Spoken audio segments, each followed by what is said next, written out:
What's up, gamers? Welcome to That Game Dragon Conversations Live. Today we're going to be talking to Legacy Comix, a publishing powerhouse that is going to devastate the indie world. I know that's saying a lot, so there's a lot of pressure on you fellas. But before we get into that conversation, let's talk about what's going on their channel, right? We were on a hiatus for a while. We weren't sleeping. Maybe we were just a little bit. But every moment we were awake, we were thinking how we could rebuild our brand to support all the different types of content that you, the viewers, want to see. So we know you care about comics. That's why we have these folks here. We're working on technology, music, and pop culture as some of our other channels. And of course, video games always at the core of everything. So our umbrella, That Game Dragon Network, will provide content across all these different industries to keep you in the loop on what's happening. And there's going to be a lot of cross-pollination going horizontal with all these channels, right? So things that matter in one area probably matter in a lot of others, like gaming and comics go together hand in hand. There's a lot of inspiration within them, and the technology that supports both of these is always moving things to the next level. So more to come on that later. As we keep doing these shows, you will see new additions to our content, and follow our Instagram, follow our Twitter. We're going to get things going like you've never seen before. It's going to be an escapade of content coming your way. We're going to be the new Netflix on all your favorite streaming platforms. So outside of that, I want to talk about something that's very important, which is Movember. So Movember is a charity for men's health, specifically focusing on cancers that affect men as well as mental health at this point. Now, this is a charity that comes around every year. We're participating this year. We're actually going to try to have a live stream, an event where we're going to have all types of guests, some giveaways, a lot of cool things happening. So please join us when that happens. And that's coming soon. Probably within the next week, you will see an update on what day and time we're going to have that event and who the guests are. We're also streaming live on Instagram, which is something new for all of us. So if you see us switch our camera views back and forth, it's because we're trying to make sure everyone is engaged and having a good time. All right, so getting right to it. Pat, John, please introduce yourselves. We'll start with Pat. Tell us what you do. Tell us about Legacy Comix. Tell us who you are. So my name is Patrick Hickey Jr., and I am the editor-in-chief of Legacy Comix and a co-founder. I'm a former editor at NBC, and I'm the author of the Minds Behind the Games book series. I'm also an accomplished voice actor in video games. I've been covering the video game industry, professional wrestling, and comic books for over 15 years. Wow. All right. That was great. And John. My name is John Svedese. I am the co-founder and chief creative officer of Legacy Comix. I have a background in design, anything graphics, video editing. I've been illustrating comic books for over 25 years. And, this is really a passion project. So I'm excited. All right. So jumping right into it. Legacy Comix. Now, I'll tell you the truth. I was a Marvel guy in the beginning. I was a DC guy a little later in my journey because I felt that, there was a lot of maturity behind that brand after the fact. But I will always remember the devastation that one indie comic book company caused when they came in, which was Image Comics, right? A lot of controversy around that. A lot of great artists, writers left Marvel specifically to come over to Image with Todd McFarlane. And when I used to think that there was nothing greater than Spider-Man and the Punisher and all these classic characters and Batman, along came Spawn, right? And everything that followed after that. Supreme was the Superman I always wanted, not the Superman that I have at DC. And so there was a big love with independent publishers at the time, for me at least, after that. And I want to say that, it's been a rough road. A lot of the publishers that have come up have either gone away after a couple of years because they could solidify enough readers to keep their brand going. And it's unfortunate because there were great comics. There was an indie comic called Cancer Town that I found randomly at the comic book convention. I was like, wow, this is an amazing comic book because this concept has never been thought of before. And so when I think independent comics, I think the future. I think here's where the next story arc is going to happen. You know, you look at comic books today and they're like movies. All there are is these reboots, right? And reboots can only get you so far. They can only do so much with a character that has a lot of baggage, right? So, but when you're starting completely from scratch, you have this amazing opportunity to create something not only innovative, creative, but also that speaks to our times and what's happening now. And you don't have to be stuck with what's gone on before, and you can create new worlds, or you can work within worlds that already exist and explore them in new ways. So please, guys, tell me what is going on at Legacy Comix. I've seen the brand Legacy built. I think it's awesome. I love it. But there is more than just Legacy built. What is Legacy built? What does that actually mean for readers that are exploring and looking for something new? And let's talk about some of those new brands you're bringing into market. Awesome. Pat, you got it? So John, you want to handle that, or you want me to? Oh yeah, sure, I'll take it. See, it's like we're like a tag team, so it's just like no one's ever gonna step on each other's toes and stuff. It's great. So if I can kind of sum up the Legacy Comix mission super simply: organic storytelling, great art, reminiscent of the comics that we all grew up with in the 80s and the 90s. When you said Spawn, it's so funny because John and I were in a comic book store the other day, the amazing Bulletproof Comics in Brooklyn, New York, and he saw my face when I was looking at the new King Spawn, and he's just like, yeah, there goes Pat with Spawn, you know. And it's just like, because I love that era of comics. So I feel like that there's a lot of overt pandering and branding in comics now. It's just like, well, if we can't make a movie on it, if we can't make a video game on it, we're not going to do it. And with us, it's like we want to tell the best comic book stories possible. Yeah. If those end up being licensed for movies and games later, that's fantastic. But our first goal is to always tell fantastic stories with great art. That's what it means to be legacy built. It means to tell an organic story, a narrative that makes you feel, and power it with some kick-ass art. That's what we do. That's amazing. John, well, what do you have to say to that? You know, that's amazingly well said. Yeah, all I can add to that is that you know what we're trying to do with Legacy is trying to give our creators a chance to build a legacy. Why we go the tagline Legacy Built. And you know, we're just trying to bring it old school days of comic books, you know.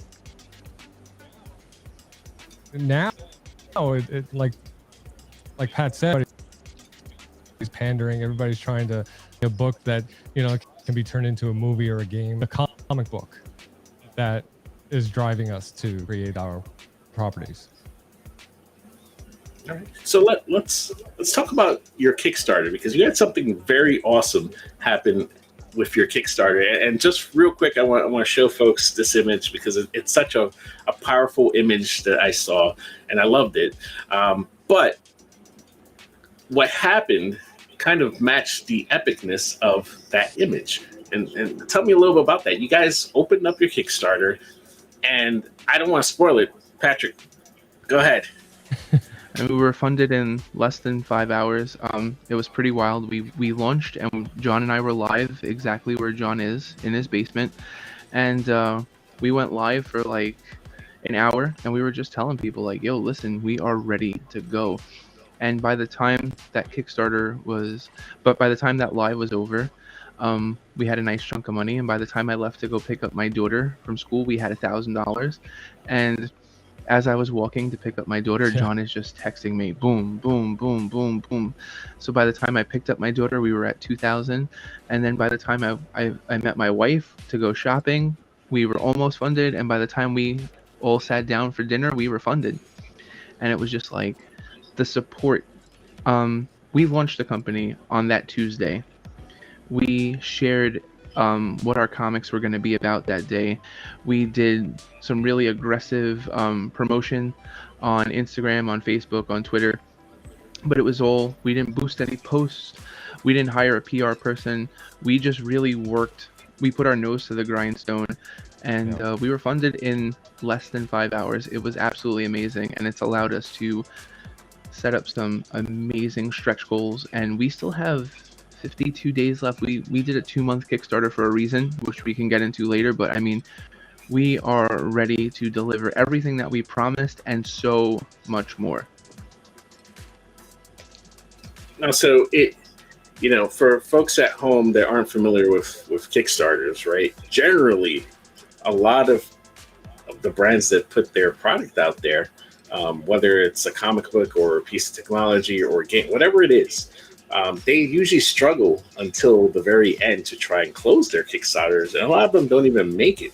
So yeah, when we talk about how quickly you were funded, it is amazing because all folks really had, with the exception, Patrick, of your background, right, and familiarity with you, maybe, all they had was the images and a little bit of a bio for what was happening with the characters that were being brought in, and the art is so amazing. Like I looked at it and I was like, wow, this is like something I'd expect coming out of one of DC's, Vertigo, when it was Vertigo existed, right? Kind of eras, and so it was a nice throwback because I felt a sense of familiarity with the characters, but I also looked at them and saw, this new style and was immediately intrigued by what these characters could possibly be. And in a world where, I think there's so many folks that self-publish, right? It's like, I call it, it's like rappers nowadays, right? You can go on SoundCloud and you can do a demo in your toilet and upload it, right? Same thing with Amazon. You can go on Amazon and you can self-publish and have some comic books out, right? And that doesn't mean you're fantastic. In fact, there's a lot of folks that have no idea what they're doing. So for folks to put some financial backing immediately for your project, they must have felt this, not just curiosity, right, but a sense of belief that the folks that are behind this organization know what they're doing, and know how to carry this project forward. And more importantly, they felt like, hey, these guys are really going to entertain us. And so I want to pull one of the brands quickly because I think it is the coolest character I've seen in a long time. And so that character is Condry, right? And you can see it in the background. And so for our folks that are watching or they're going to watch as well, they're on Instagram, tell them about Condry. Give us a quick synopsis of who this character is and what makes him so special. And, I got somewhere here. Oh, look at that. Yeah. And that's signed, buddy. Okay. So you guys at home. Okay. Remember take care of our readers, and we'll get into that later. We will always take care of our readers. So Condry, in a nutshell, is essentially a homeless vagabond. He's a guy that's been on the street pretty much his entire life. He's a victim of the New York City foster care system. His parents were killed by a gang when he was 12 years old, and he's kind of spent the majority of his life trying to get answers to find out who killed his father, why they killed his father, and he's somebody that's so much bigger than the sum of his parts, and he's never gotten any help from anybody. And the story in the comic really starts off where he starts to really get cooking, when he starts to get like the real leads into finding out what happened to his parents. So if you like old school noir, like Sin City, if you like Spawn, if you like Punisher, it's definitely in the same realm. It's got a really cool watercolor grit feel to it. Simple, old school noir dialogue. So it's just like he's a relatable character that kicks a lot of ass, but he's as strong as he is, he's just as broken. So, it's a really fun.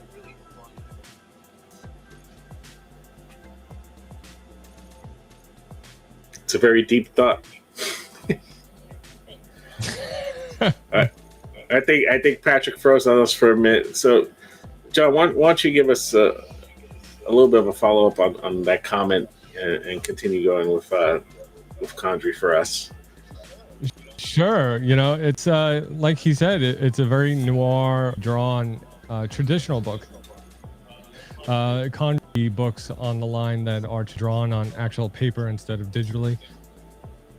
And Kieran X Quinn right now, he does everything from pencils, and it's amazing because when I had first seen the colors for Condry on the paper, I was amazed because instead of using markers, using watercolor paint, and he's literally painting the pages. It's so amazing. If you love old crime dramas, old noir films, then you guys are gonna love Condry. I'm super excited. So now Condry is just one of the many characters that are coming our way. John, why don't you talk to us about some of the other characters that are going to? So let me pull up our Kickstarter image real quick and tell me a little bit about our gentleman on the left and our viewers about our gentleman on the left. So the gentleman on the left, he is my creation. I am going to be writing and drawing and lettering that whole myself. And he's basically my brainchild from when I was 17. He's my Condry, like for Patrick, So I've been reading his universe since I was 17. And, really judge it. You wouldn't really tell by the way he looks. But he actually starts off as the villain. And his origin story has a lot to do with it. And long story short, his own people turn against him and into a stasis. And when he wakes up, thousands of years later, he wakes up to an Earth that's totally different and totally evolved. And he goes on a little bit of a killing spree. You got me a killing spree. I'm ready to see it. Yeah. and I get it. And so let me pull him up real quick again because there are a lot of vibes that I get going here. And hopefully I'm not dating myself too much, but he reminds me of the Silverhawks a little bit. Like he's got kind of the Silverhawk look. Which they were badasses. If you've never seen Silverhawks, it's very unfortunate for you. I'm sorry, but you could probably still find some of the clips on YouTube. But when the Silverhawks, kind of got into their form and the mask came down, and they had this amazing attire, right? Right. Like it screamed comic book superheroes. And so, when I look at him, I think a lot of that. I also think, of course, some Batman influences as well. The brooding character, he kind of looks like he's brooding. And I'll be honest with you, I love the dark storylines, right? Because I feel that, with all the fluff that we have everywhere else, and don't get me wrong, nothing against Marvel and what they were doing in their universe, but they cater to a very broad audience, so they have to keep it within the guardrails, I will say. And there's only certain things they can explore.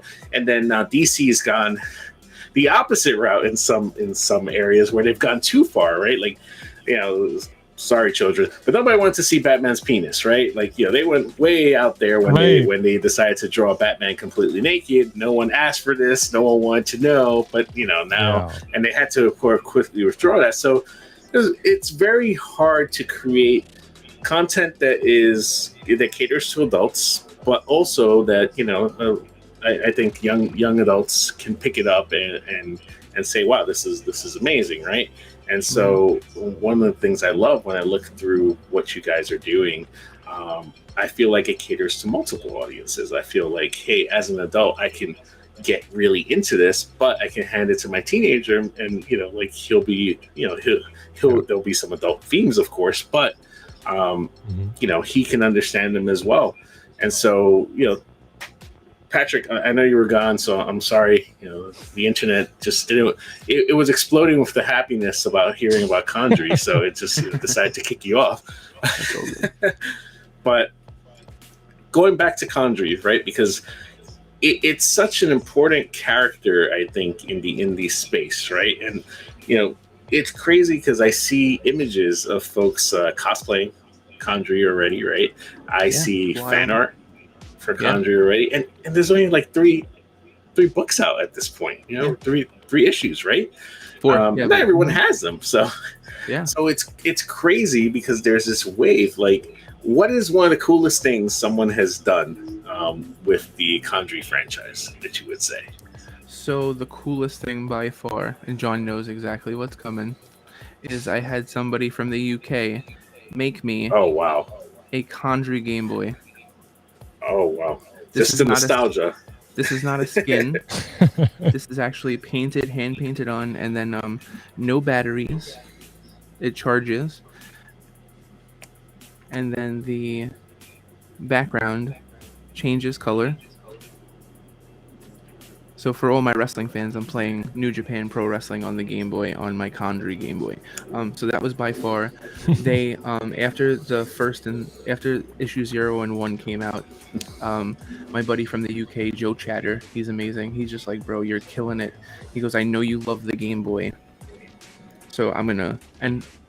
He spoke to my artist, and my artist actually sent him the high def the high resolution photos, and they got this done for me, and I was like in tears.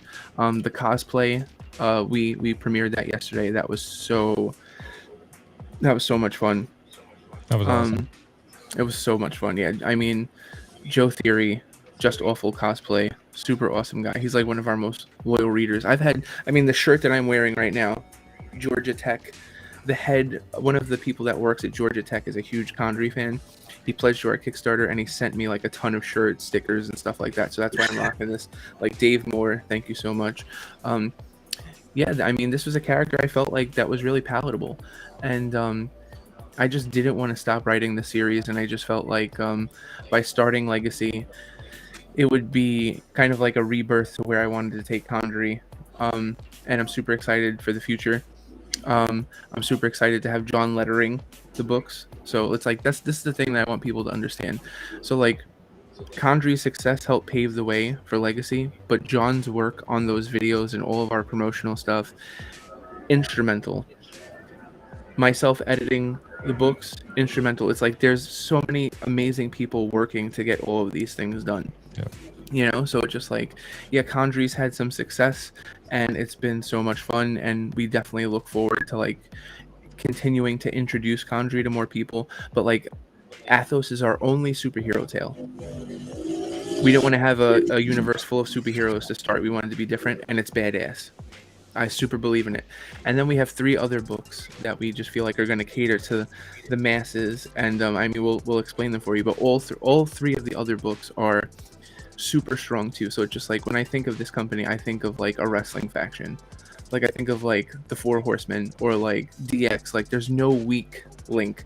Like every single person could be a champion on their own, and the competition in our company is extremely fierce. Everybody wants to be the best book, but everyone is willing to help promote and do what they have to do to take the company to the next level. So that's what I think is really strong. And I mean, you mentioned Image Comics before. That was the same thing that was going on with Image. I mean, there was like a 1A, a 1B. Like sure, Spawn was like the number 1 book, but there was other like Wildcats. There was a ton of other books, the Max, that were just really special all at the same time, and that's exactly what we're trying to do here.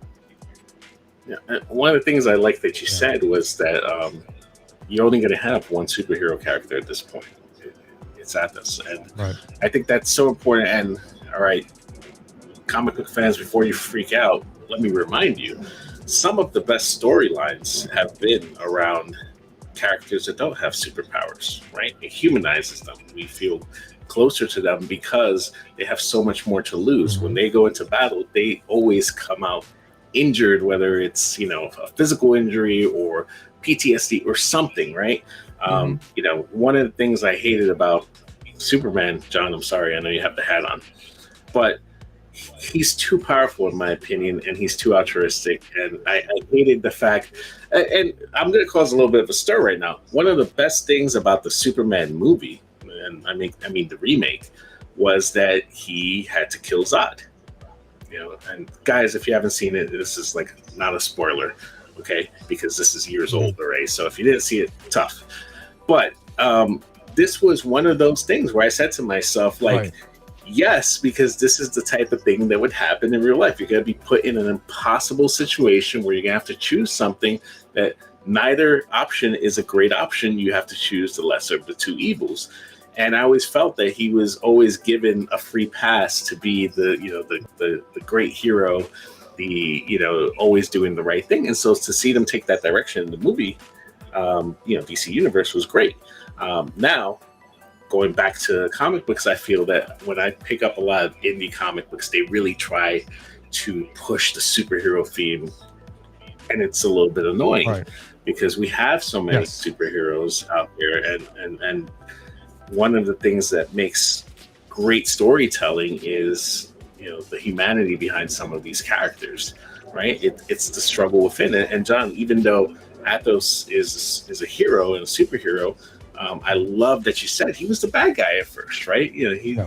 Anti-heroes are more realistic in my opinion, and they cater more to an adult audience, because when you think about things, you think about it from the stage of reality, right? When you're a little kid, it doesn't matter. You can look at it and be like, that's fantastic. But then as you get older, you start realizing how cruel the real world is, and you're like, that would never happen. Yeah. And so that's why characters like Frank Castle were so amazing, right? The Punisher was amazing because he was not really a hero. He was actually a very selfish guy.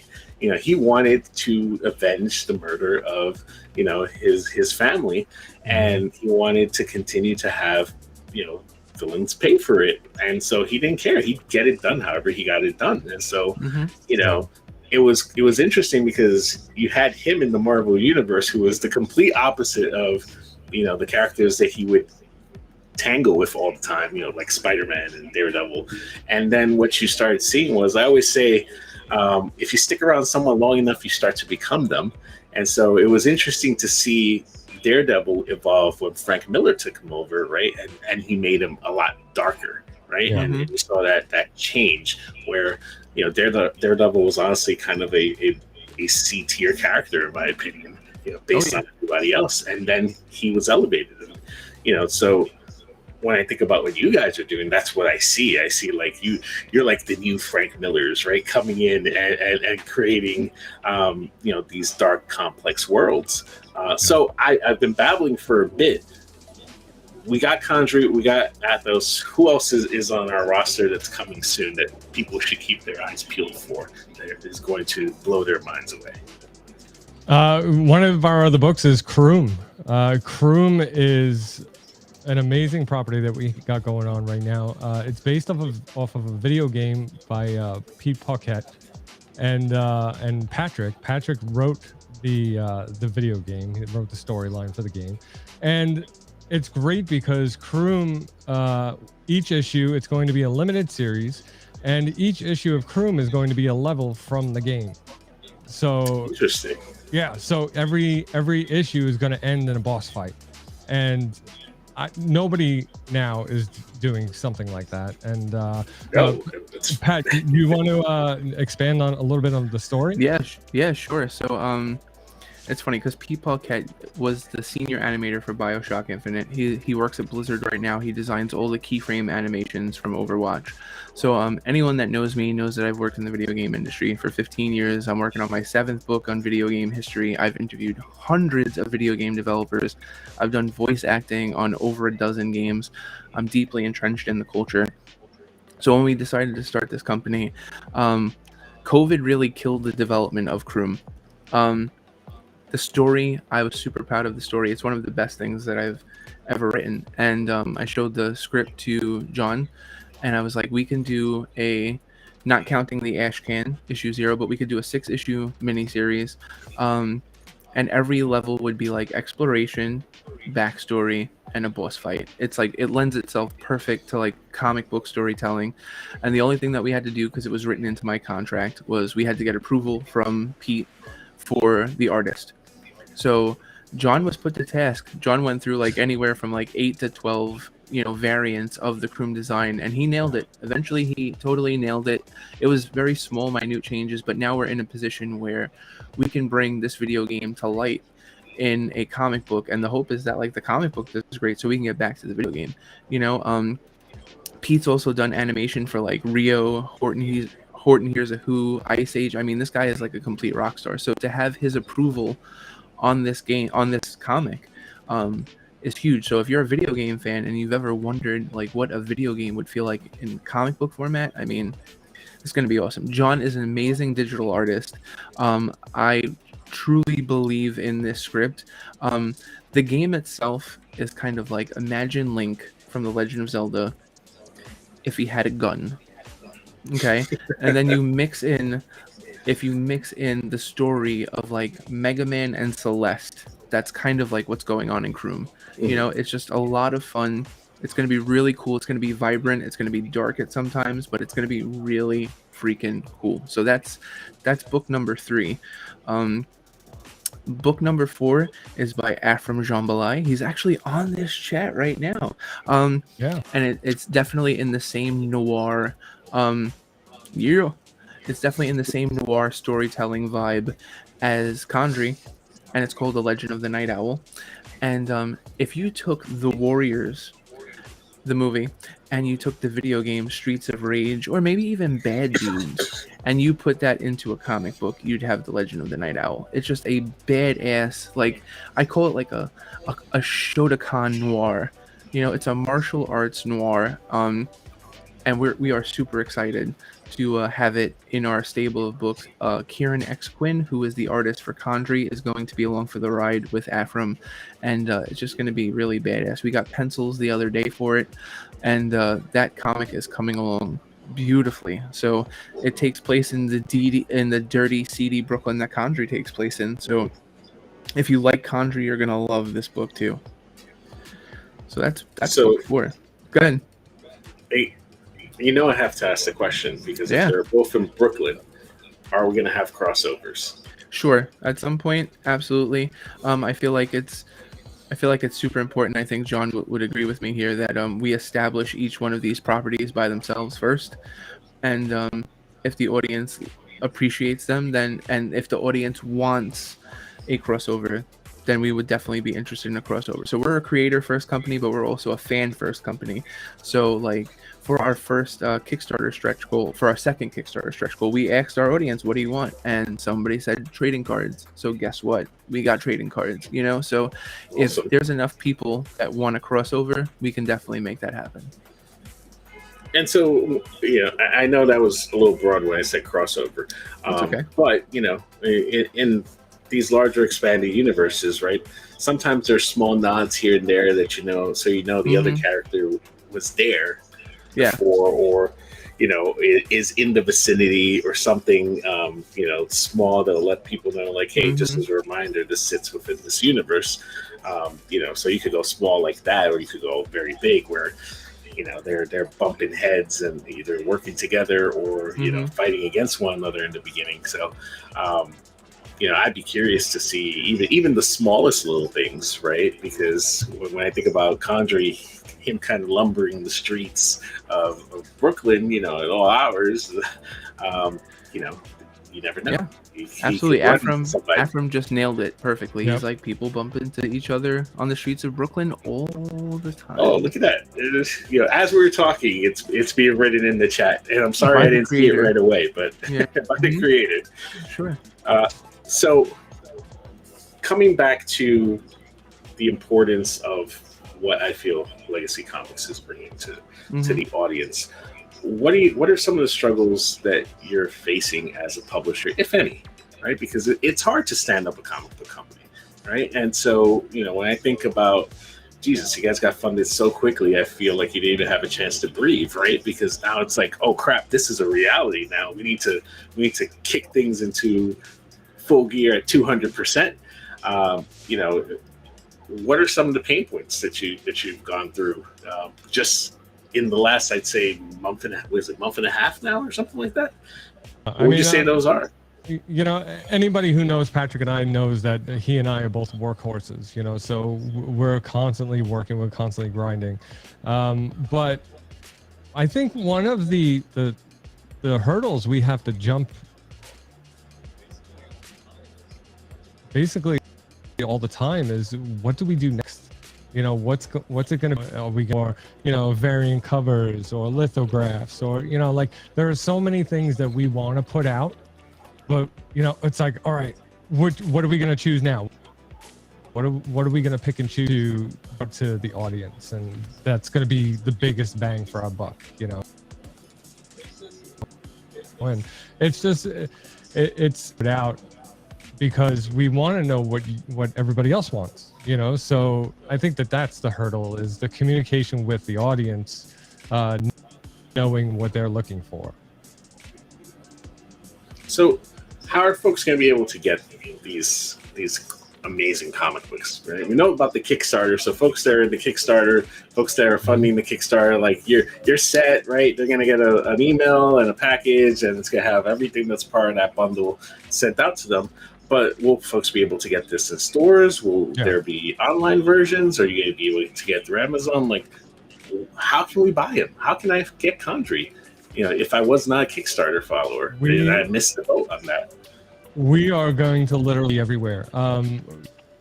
We are going to be in a couple stores east, and not only will the book be available physically in stores, but they'll also be available digitally on the official website, and you could also get them physically on the official website.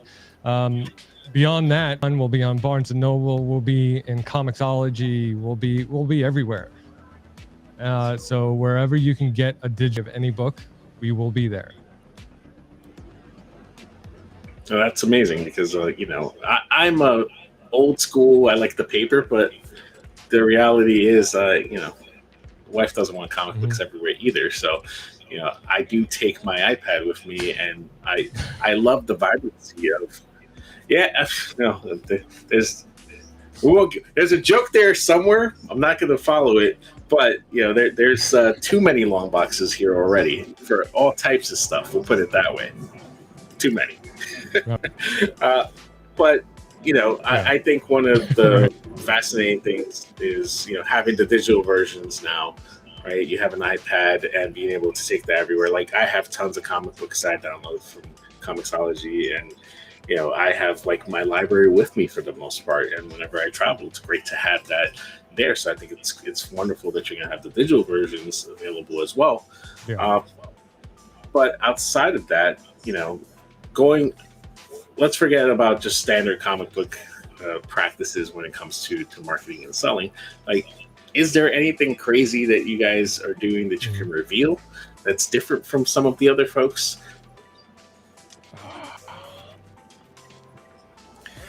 Let's just say we have a lot that's going to come out in the next couple of weeks. In terms of the things that we will be offering, the people that support us, the people that want to work with us, the next couple of weeks are going to be a lot of fun with plenty of reveals. And it's like, so this past week we shared our first variant cover for our first variant cover period, which is for The Job, which is our upcoming professional wrestling noir comic. That's our 5th comic. And it's by an amazing Instagram artist, Valentin Quinones. And that was really special to us because we gave him his first opportunity in comics. So that's going to continue. We're going to be a company that really wants to give people their first opportunities in comics. But the things that we're going to reveal in the next couple of weeks is that we've got people that care about what we're doing that are not first-time people in the comic book industry. And it's going to shock some people, and people should get excited because if they like what we've done so far, they're really going to like the stuff that's coming.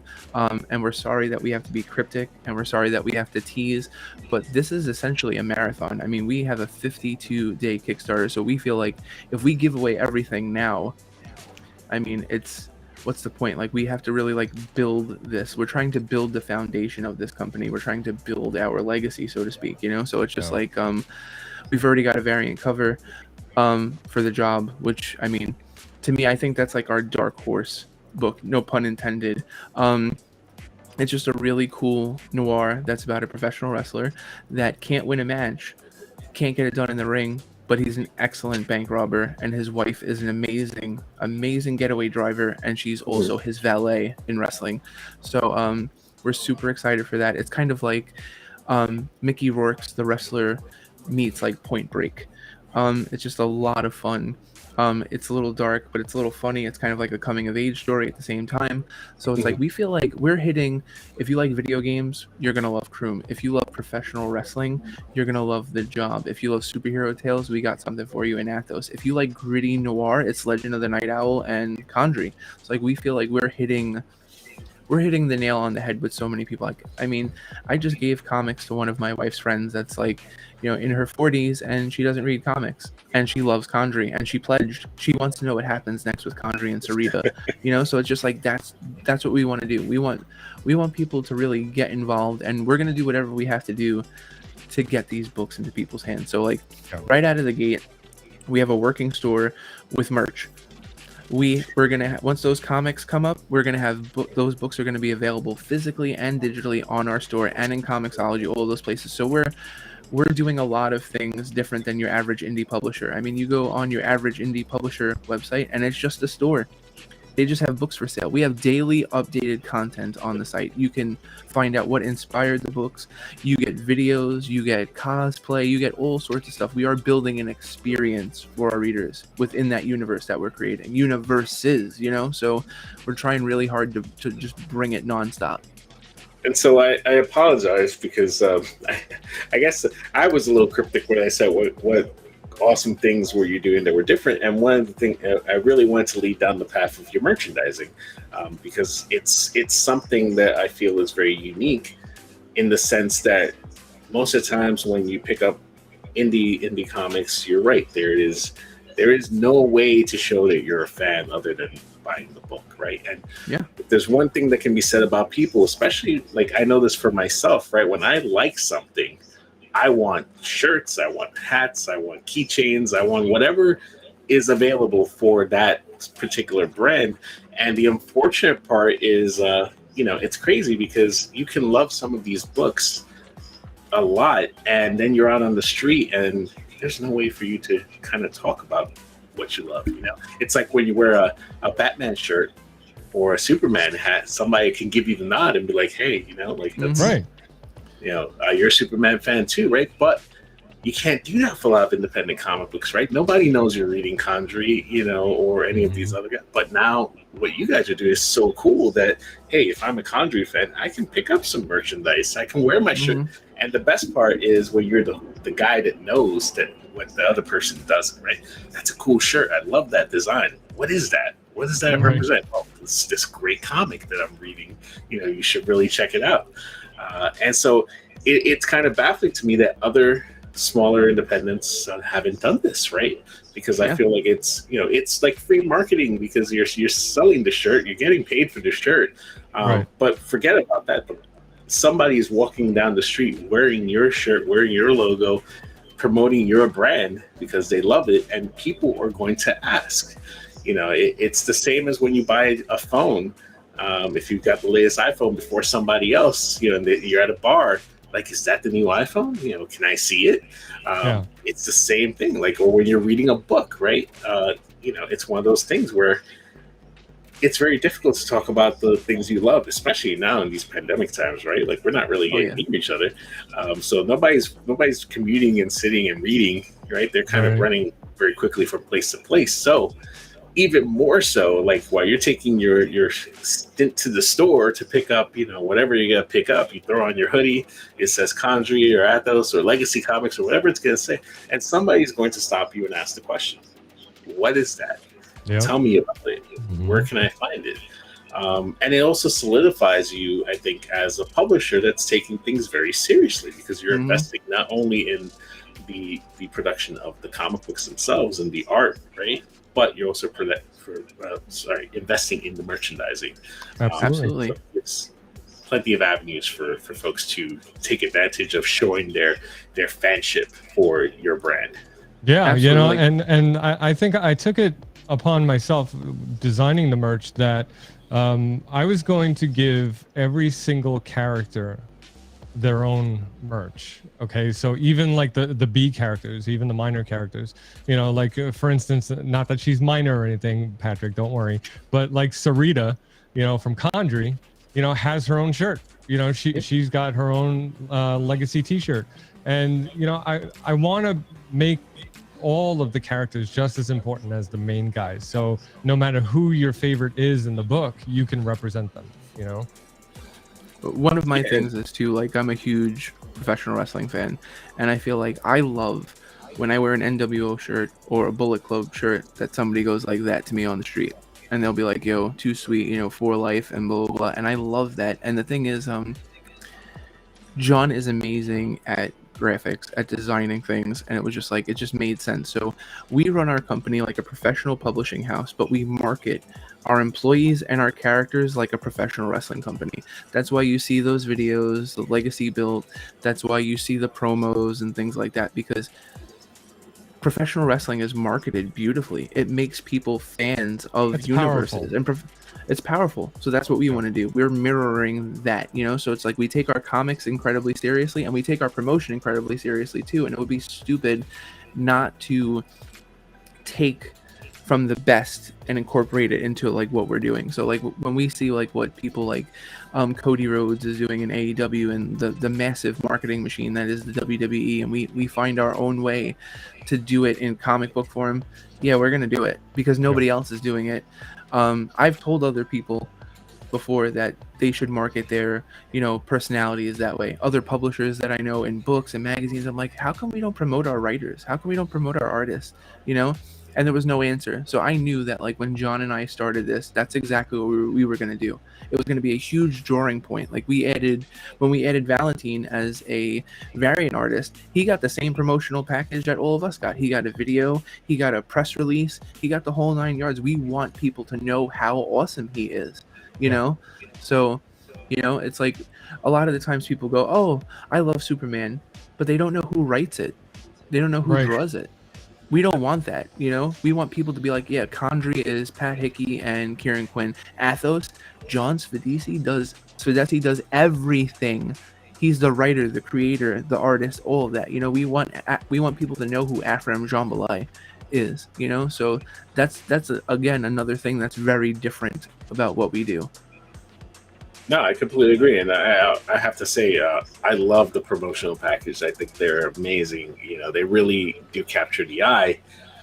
You know, and being someone that, if you've known me long enough, I have a background in music and brand promotion for artists and things like that.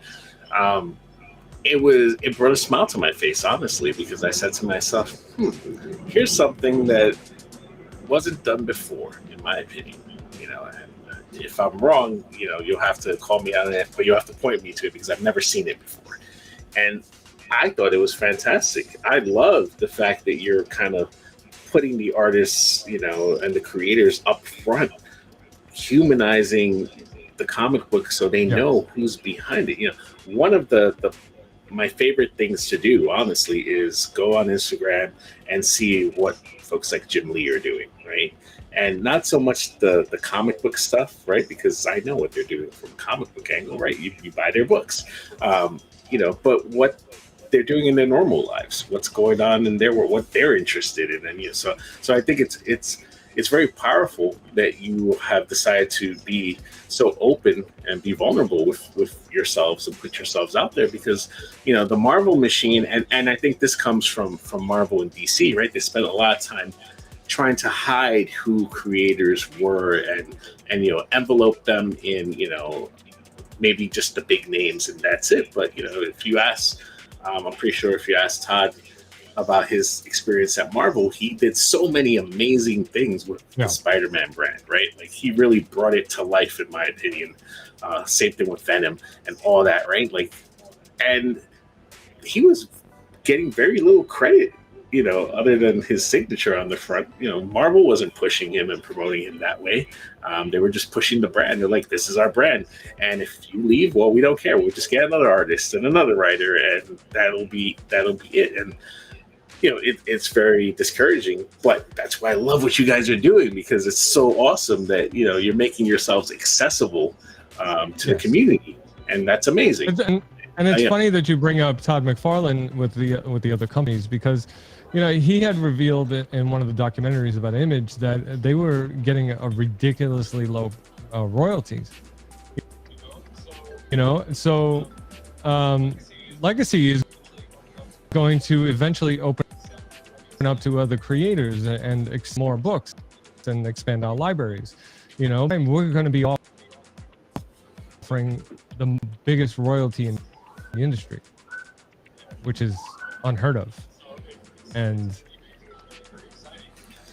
well, that's very exciting. So it's going to be very exciting, and I'm not just because we're not at that point, but we are going to be offering more than anybody else, and because we believe in our creators, we help build everybody up, and it's important to us. So what you're saying, your people can talk to my people, and we could get some books created together. Yeah. I kid. I wish I had the talent to do that. All right. So, you know, we talked about a lot of awesome things. One of the things I want to remind folks is, you know, I met Patrick through gaming, honestly. Like, you know, through my gaming Instagram, I believe. You know, him and I connected. I think you had a friend, a Storm Maiden. You know, and that's how I kind of drew the connection between what you were Storm's doing. Amazing. Yeah, she's a good person, and it's funny because I didn't know. Like, I knew Patrick, the video game writer, right? The guy that writes about video games. I thought it was cool that we connect, and it was so amazing to, you know, like you're creating this whole other world, you know, at Legacy, and so you never know. And that's what I mean by I love what you guys are doing, because if you had not put yourself out there the way you did, I probably would have never found you. You know, your Kickstarter was slipped through the cracks, like many do. And I say this because I think it's so important how you guys market yourselves and how you put yourselves as a brand out there. And I say it repeatedly because I don't want you to stop. I love it. Like, you know, when I go on my Instagram, you know, Patrick's already put like 8 images of not just things related to Legacy, but, you know, things related to himself. You know, he's a huge Dunkin' Donuts fan. I know this because I see the pictures that he posts about Dunkin' Donuts, and I respond to them and I tell him like, hey, you know, I wish I had a culotta right now. It runs through his he'll put images of classic video games, and I'll say whether I love their hate it. Yeah, so it does. So, you know, what I'm trying to say to our audience is, like, you know, if you're going to support anybody, support people that give back to the community, that aren't going to hide behind the art, but want to use their art to connect. You know, and I think you guys are the real deal when it comes to that. You know, you try to connect to your fans. You put yourselves out there. You're not trying to hide in some ivory tower and say, no, we're creators. We don't deal with that stuff. Like, you know, just buy our books. You know, that's hubris. And that's why I think a lot of these other companies have failed. You know, they've had really talented artists, really talented writers, but they already act like they're a Marvel or a DC, and they forget very quickly about folks that are trying to back them. And that's unfortunate. There are so many companies out there, and I've worked for some, and I'm not just talking about comics, I'm talking about, you know, big time publishers, magazines that say that they're all about their readers, but when the time comes to show that they're all about their readers, they don't show it. You know, so the thing is, it's just like, if you message us on Instagram or Facebook, we are going to answer you right away. If you leave a comment on our Kickstarter, we are going to answer you right away. That if you leave a comment on our website, we are going to answer you right away. That will not change. That will never change. I have always had an open door policy on social media that if somebody wants to know something, I'm there within reason. You know, I post a lot because I feel like I have a lot to give, a lot to share. And yeah, it's comic books, it's video games, it's my love of academia, it's my family and stuff like that. And I feel like I want my passion to be infectious, and I try and only like surround myself with people that are just as infectious. And John is incredibly infectious. Like, he's got this go big or go home, and it's a big mantra for us, you know, because it's just like since day one, since we launched this company, we have gone big, you know, and we're not going to stop. And we're super excited about all 5 of these books. We have a publication schedule set up for a year already. Like, we are talking about the future. Like, we have our team in place for those 5 books, the initial arcs. They are working on the first comics as we speak. You know, before the Kickstarter is over, you guys will see some of this stuff in action. And we're not playing games. We care about comics. We've read comics our entire lives, and we want to deliver, again, the same types of stories that you grew up loving, we want to bring those back to you. Absolutely. That's an amazing message. And so, again, reminding folks about the Kickstarter, it's still open. Please support Legacy Comix, because they're meeting stretch goals, and they're adding to what they're giving to readers and to fans. And so, it behooves you to go out there and support them and back them, because you're going to get a lot of cool stuff out of it. And what I want to say is, someone who kind of peruses Kickstarter here and there, I don't really support many Kickstarters. But I did pledge to Legacy Comix because I feel what they're doing is amazing. And I've pledged before, or I've watched before, and I've never seen updates happen until maybe the very end. And that's like a year later, and you're like, oh, that's right, I pledged to this thing and I forgot about it. And these are some of the horror stories that I hear. Right. And it was crazy because I've seen like 9 updates since I pledged, and not annoying updates, like really cool updates letting me know, as someone that is invested in what's happening, what's coming down the road, and so I think it's amazing. So guys, love you, send you all the support in the world. For all our viewers out there, we're going to be following Legacy Comix on their journey to the end, so any reveals, anything that's happening in their world, we're deeply invested in seeing their success, because I think they're just a great brand. And so, hopefully we'll have an opportunity to bring Patrick, John, and other members of the Legacy Comix team on regularly to discuss what's going on. We're going to be reviewing their comics. We're going to be talking storylines and story arcs. We'll have hopefully some tasty reveals here and there when possible. Hint, hint. I think, if you guys are interested in finding that next great thing, right, and you're tired of Marvel and you're tired of DC, and even Spawn's got you kind of like, I don't know what the F is going on in the Spawn storyline nowadays. This is the perfect alternative. I implore you to shift your eyes towards the independent publishers that are doing amazing things, that care about their fans, that are supporting your entertainment in a way that's completely new and different and connecting with you, right? So if you've ever wanted to connect with the people at Marvel or DC, you know how it is. You go to the comic conventions, there's a 400-person line, and you're lucky if you get a nod and a signature. And and that's the last time you'll hear from them until the next convention, or when they're in your town doing a release or something. But one of the things I love about what you guys are doing is that you're boots on the ground, like real people. And the line that we said before about, hey, you never know who's going to bump into who in Brooklyn. Well, as open as these folks are, I wouldn't be surprised if you see them in the Dunkin' Donuts and they stop and tell you about, what's coming up next in Condrey or Athos or Legacy.